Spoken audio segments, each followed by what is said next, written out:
membicarakan tentang jalan keselamatan, tentang pencerahan, tentang kejiwa ilahian.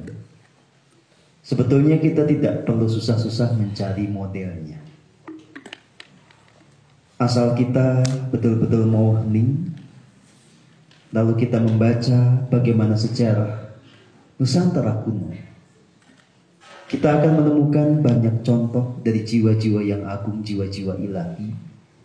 Kita akan mengerti bahwa di tanah Nusantara ini, di era yang silam, itu ada banyak Kristus, ada banyak Buddha, ada banyak mereka yang memang mendapatkan pencerahan sejati. Dan jiwa-jiwa agung itu hidup dengan banyak peran, banyak profesi. Bahkan jika kita menengok ke masa lalu, kita akan menemukan sosok para negarawan, sosok para pemimpin yang itu juga ternyata memiliki kualifikasi, memiliki karakter sebagai jiwa ilahi.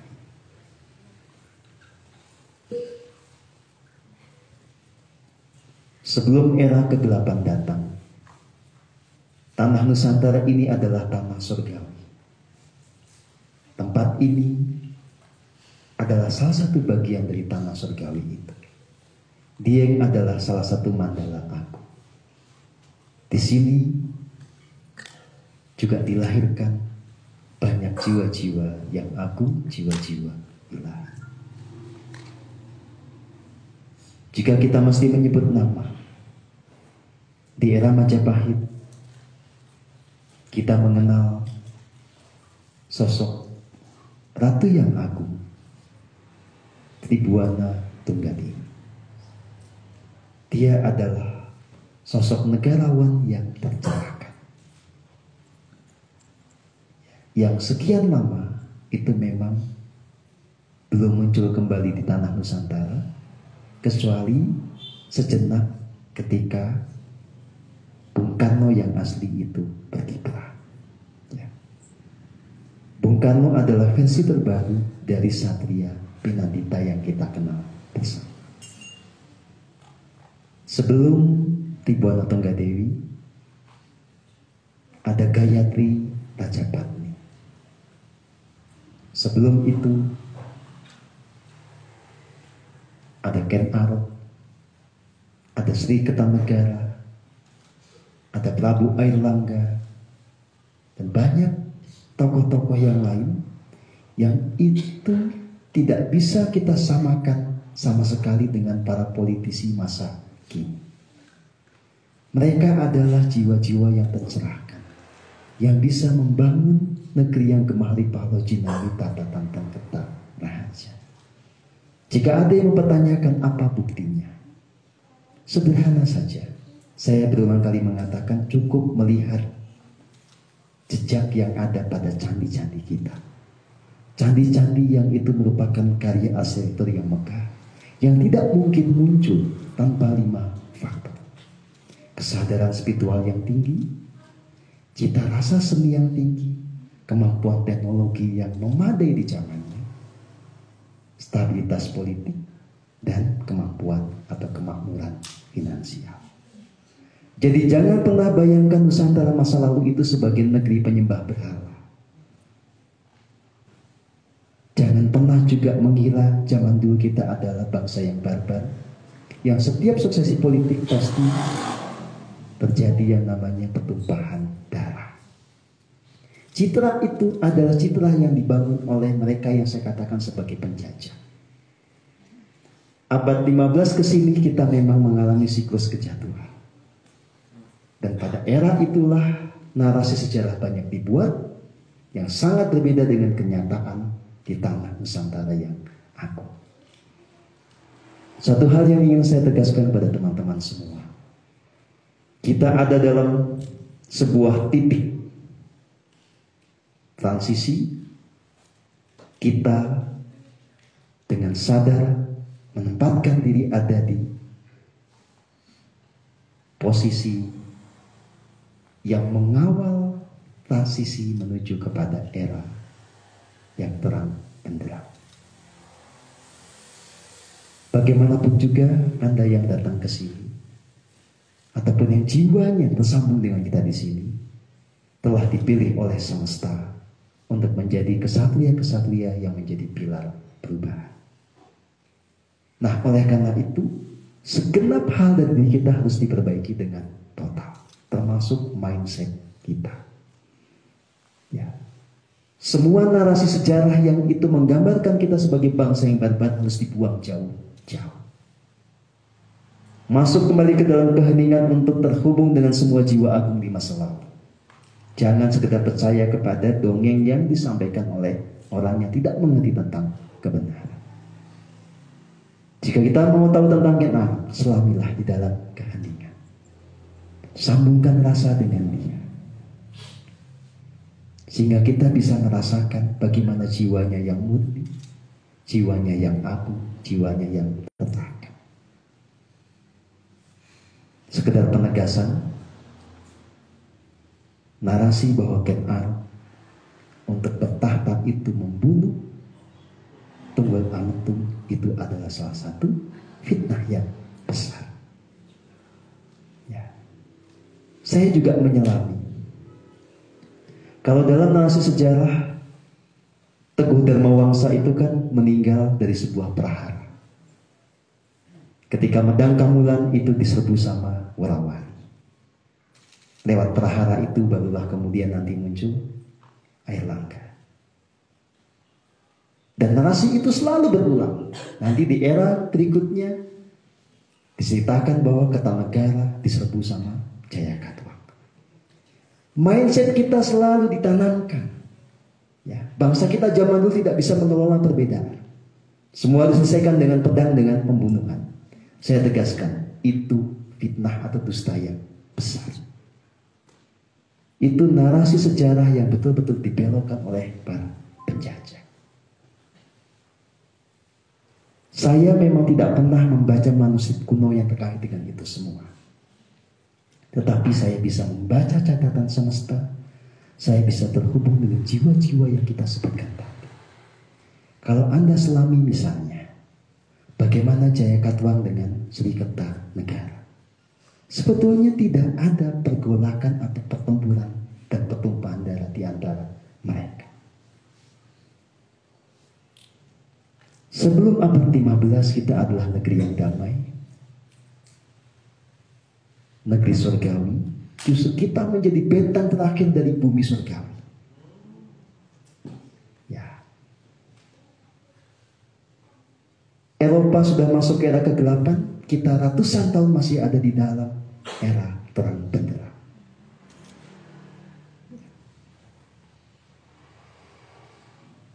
Jatuhnya kita, bobolnya benteng Nusantara, itu membuat secara keseluruhan bumi ini masuk ke era kegelapan. Karena itulah menjadi sebuah kemestian sejarah. Proses memutar balik semuanya juga bermula dari Nusantara. Jadi kita harus bangkit. Nusantara ini harus dikembalikan kepada keagungannya. NKRI atau Negara Kesatuan Republik Indonesia yang dimerdekakan oleh para jiwa-jiwa agung di tahun 45-an itu harus betul-betul kita kawal bersama untuk bisa mencapai apa yang menjadi cita-citanya. Bahwa Indonesia ini dilahirkan bukan untuk kembali menjadi negeri yang dijajah. Negara kita harus menjadi negeri yang merdeka, negara yang penduduknya berbahagia, negara yang bermahrifah Cinawi tata tantan kata rahaja. Siapa yang bisa memegang tanggung jawab ini? Tidak ada lain kecuali orang yang juga punya jiwa yang murni. Perjuangan kita tidak akan berhasil kalau tidak dilandasi dengan kemurnian jiwa. Orang yang hanya mengandalkan logikanya, mengandalkan pikirannya, mengandalkan kebaikan atau moralitas normatifnya, pasti akan tumpah. Yang kita hadapi adalah kekuatan yang memang sangat besar, yang itu hanya bisa dilampaui ketika kita ada di dalam pencerahan. Hanya di dalam pencerahan kita bisa mengakses kekuatan ilahi yang tanpa batas. Maka teman-teman semua yang datang ke sini, terpanggil ke sini ataupun terhubung dengan kita di sini, jangan menganggap nista diri sendiri. Jangan merendahkan dan meremehkan diri sendiri. Sadari bahwa di dalam diri Anda ada benih keilahian. Sadari di dalam DNA Anda itu ada keagungan jiwa-jiwa masa lalu. Di dalam DNA Anda itu ada karakter kesatria yang agung. Anda semua dipanggil ke Dieng, digembleng selama beberapa hari di sini, agar karakter sebagai kesatria yang agung itu bangkit kembali. Maka jangan cengeng. Tidak ada waktu lagi untuk baperan. Tidak ada waktu untuk sibuk dengan hal-hal yang remeh-temeh yang tidak berguna untuk bangsa ini. Saatnya Anda semua bangun. Tunjukkan Anda adalah jiwa-jiwa yang agung, jiwa-jiwa kesatria. Apapun pekerjaan Anda, ikuti tuntunan diri sejati. Lakukan yang terbaik di situ. Bela negeri ini dengan kemampuan Anda.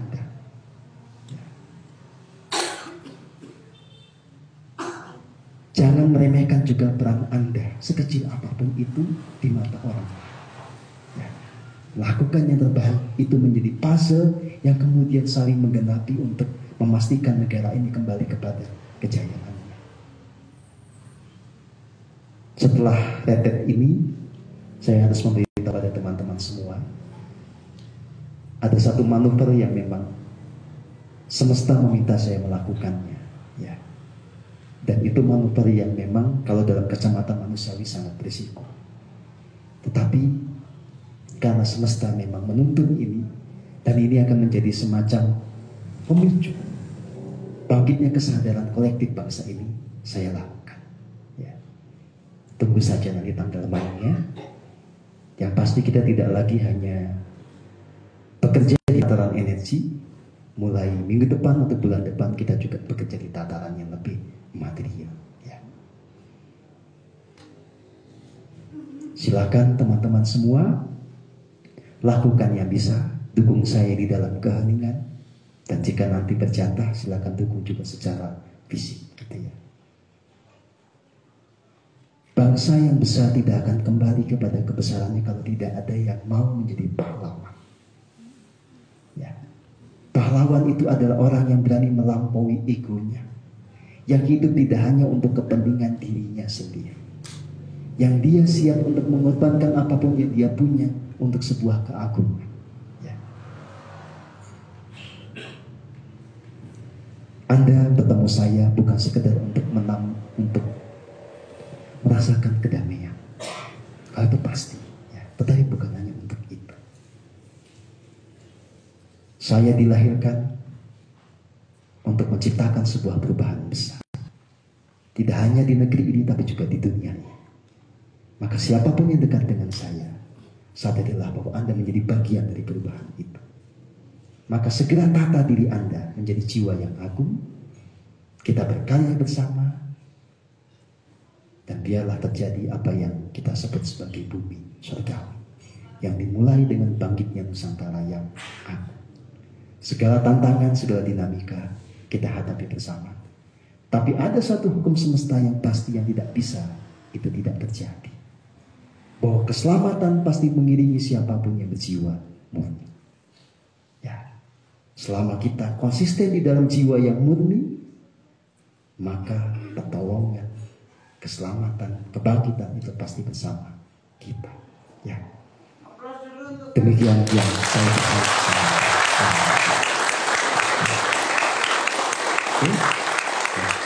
Jadi kalau yang masih mau baper-baper nggak usah ngomong sama saya ya, cari yang lain. Ya. Saya hanya akan melayani yang punya ide besar untuk bangsa ini, yang siap berkarya, ya. Yang betul-betul memang saatnya kita berdakwah bakti buat Ibu Pertiwi ya, buat yang baperan toko tutup total.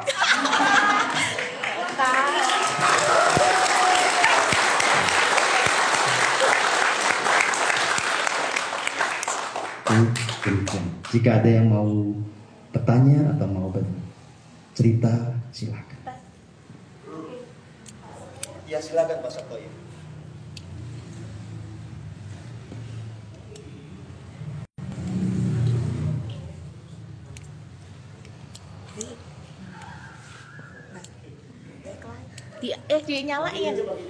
Dinyalain dulu.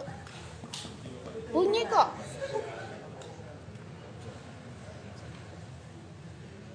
Ini ada.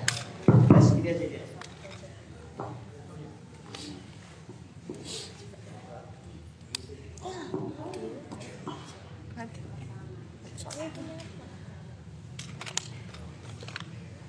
Rahayu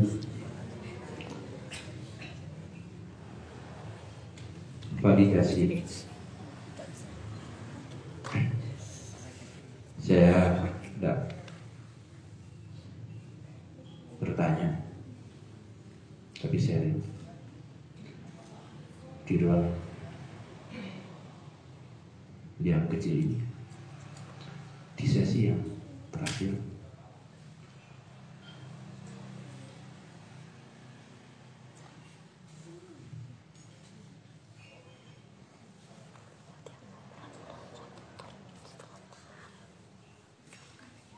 tadi malam saya sharing sama Mas Tio bahwa saya tidak tahu saya ini tercerahkan atau tidak. Itu urusannya guru.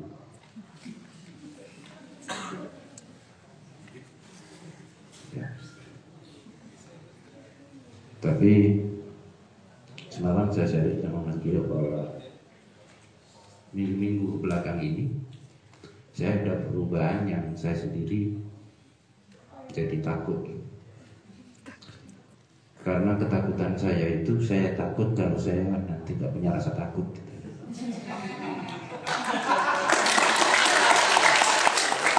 Itu yang paling saya takutkan adalah kehilangan rasa takut itu.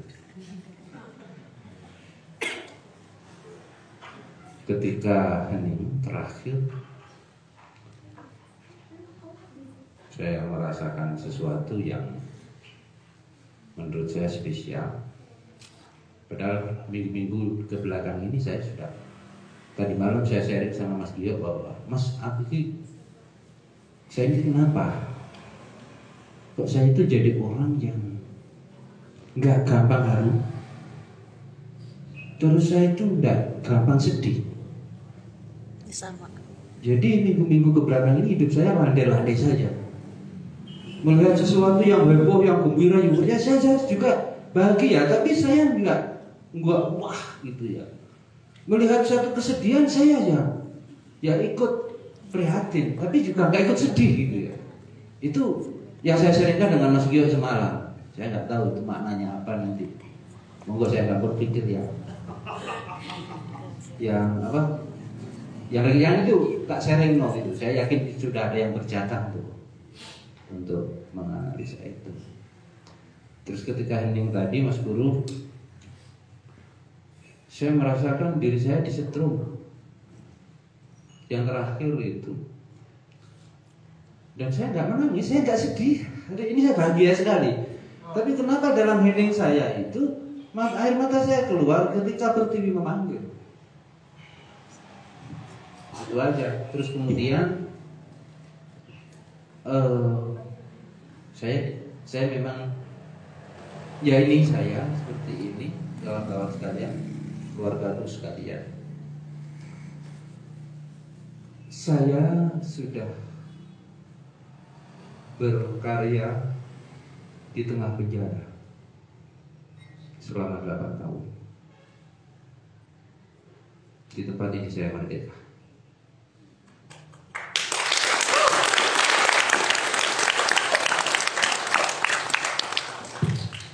Ibarat guru, rasanya 8 tahun saya saat ini seperti kuda yang sudah dikurung selama 8 tahun. Saya lihat untuk mengontrol peliharaan saya akan guru. Terima kasih. Merdeka. Iya. Apa yang dialami oleh Pak Sabtoyo ini adalah buah dari laku keheningan. Ini adalah indikasi-indikasi kita mulai menapaki jalan pencerahan. Mulai jiwa itu jernih. Kita tidak lagi diobok-obok oleh fenomena hormonal yang kita kenal sebagai emosi. Bukan tidak punya perasaan, karena kita masih punya yang namanya kelenjar penghasil hormon terkait dengan emosi. Tetapi semuanya tertata, terselaraskan oleh rasa sejati kita. Pikiran kita betul-betul dibimbing oleh guru sejati sehingga semuanya menjadi selaras. Dibahasakan dengan manusiawi, kita menjadi landai. Bukan tidak merasa bahagia, bahagia banget, tapi tidak euforia. Ya, gitu. Jadi itu waras, Pak. Ya, gitu. Tenang saja, Mas Antoni juga mengalami itu. Mas Antoni ini duetnya Pak Sab soalnya. Nah, di momen tadi, terutama pada saat kita meditasi dilatari oleh Gending Sriwijaya, kita betul-betul memang mendapatkan chargingnya. Ada satu kekuatan semesta yang agung yang itu membuat Anda semua di-upgrade secara kesadaran, secara energi. Bahasa manusiawinya kita kesadaran. Nah, jelas ketika kemudian kita semakin total hening, menyadari bagaimana keagungan bangsa ini di masa lalu dan gapnya dengan masa kini, dan bagaimana kita mendengar panggilan Ibu Pertiwi, yang ada hanyalah rasa haru. Jadi tetes air mata itu adalah tetes haru yang murni, itu bukan kesedihan. Ya. Jadi silahkan terus bertumbuh ya Pak Sabtoyo, betul-betul menjadi kesatria yang sejati, hidup untuk berdharma bakti pada Ibu Pertiwi dengan jiwa berwira, berani betul-betul menegakkan kebenaran, berani menanggung segala risikonya. Nah, pada titik itulah ketidaktakutan atau sinanya rasa takut dibutuhkan. Ya, tapi sebetulnya bukan tidak punya rasa takut. Rasa takut yang terkelola. Jadi nggak usah takut tidak punya rasa takut. Ya. Karena ketakutan kita itu nanti mengejawantah di dalam sikap waspada. Nggak ngawur. Ya. Nah, tetapi ketika bersejati menyuruh kita melangkah, di situ tidak ada rasa takut. Karena kita mantap, sadar penuh kita bakal diselamatkan. Ya, demikian Pak Sabtoyo. Terima kasih. Ya.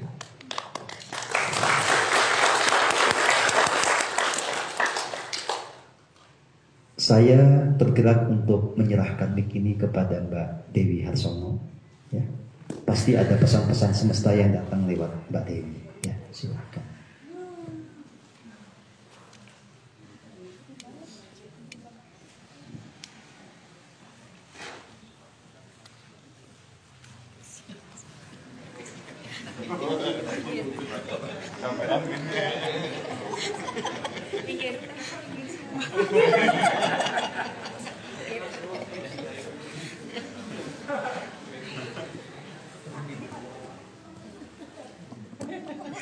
Masuk lagi mas.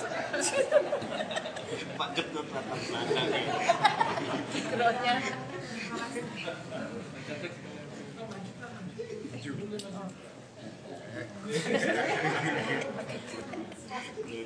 Nanti kemana? Bikin mas, bisa. Bikin saja yang bawah. Yang bawah. Yang agak lama. Panas ini.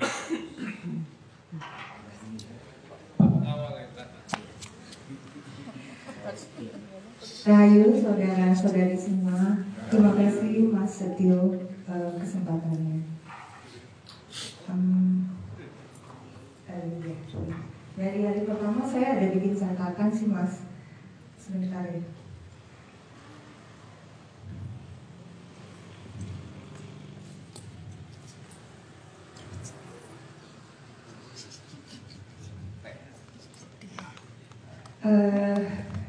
Jadi pas hari Jumat yang meditasi sebelum makan malam itu, beberapa hari yang lalu saya sampaikan pada Mas Setio tuh saya melihat ada telur-telur yang siap menetas. Lalu saya melihat kelanjutan dari telur-telur tersebut. Telur-telurnya itu merekah tumbuh sebagai pohon yang berbunga kehidupan, atau biasanya kita sebut itu flower of life. Lalu selanjutnya terangkai satu sama lain dan membentuk kubah yang menyelimuti tempat kita ini pada waktu awalnya. Lalu pada Jumat malam saya cek lagi itu kubahnya itu semakin besar sampai keluar. Mohon konfirmasinya nanti. Lalu pada saat meditasi pemurnian diri, saya melihat Kang Mas Setio itu serupa cahaya yang menyentuh masing-masing peserta di sini dengan penuh kasih, memulihkan darah dan gilur-gilur luka-luka batin satu persatu sehingga terterapi. Lalu pada Jumat malam, pas lagu Indonesia Raya, saya melihat sosok, kalau saya sebutnya Bapak Bung Karno, yang berdiri di tengah keriuhan luapan bangga dan bahagia di tanah dan negara kita ini. Pada saat itu meditasi saya kebetulan biasanya mungkin tangannya di pangku, tapi saya menyentuh lantai waktu itu. Jadi banyak jiwa-jiwa yang lama yang selama ini tuh menanti Kang Mas Guru dan kita semua ini para satria. Mereka itu pada tersenyum dan lalu ikhlas untuk pulang. Jadi mereka tuh seperti menanti ada yang nerusin perjuangannya. Saya pahami begitu untuk meneruskan perjuangan di tanah surgawi ini. Kemarin saya agak capek, jadi saya nggak terhubung. Tapi barusan ketika lagu Bening Sriwijaya ini, saya lanjutkan lagi. Bung Karno masih ada.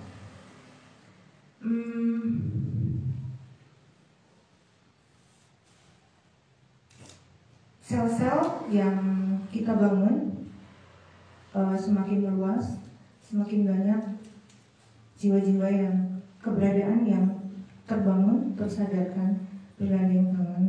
Semuanya mendukung upaya Kang Mas Guru, terutama dalam hal besar yang akan dilakukan beberapa saat lagi, sehingga akan menjadi titik balik dari perjuangan kita. Sekian Mas, terima kasih. Terima kasih Pak Rudi. Berikutnya tolong Teh Norin memberikan ulasan apa yang saksi.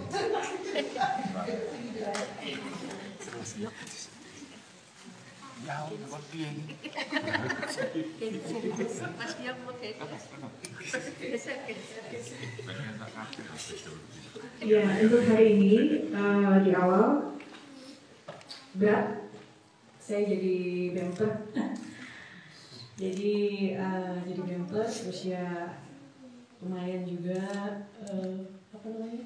menghalau yang ada yang datang, terus jadi sempat ada DF yang besar banget. Mencoba ya masuk ke sini. Jadi pesan, kalau pesan saya nggak ada, cuman ada titipan pesan dari Eyang Semar yang bisa disampaikan mungkin lewat Kang Sergio, sudah dikirim. Ya. Dan kemudian tadi entitas yang terlihat jelas sama saya itu pada waktu gending adalah Ibu Kangjeng Ratu juga datang dan yang lain-lainnya. Sisanya saya sibuk perang, jadi maaf, yang lain-lainnya saya nggak ada pesan atau apa-apa. Terima kasih.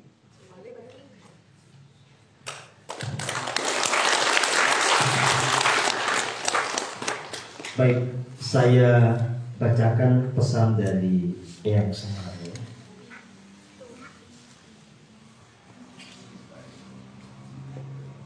Teratai bermekaran di seluruh penjuru Nusantara.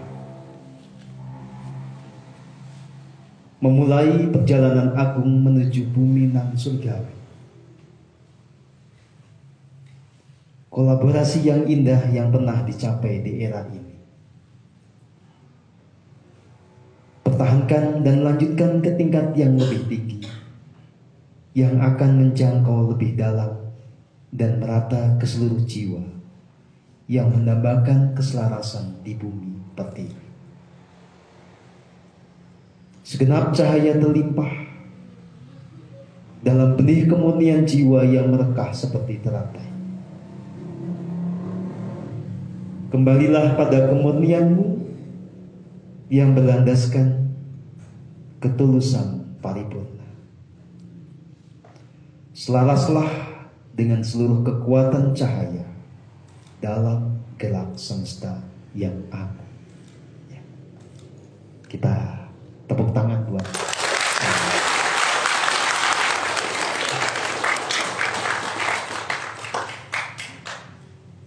ya. Baik, kita masuk ke sesi pamungkas ya. Sekali lagi kita masuk ke dalam keheningan masing-masing.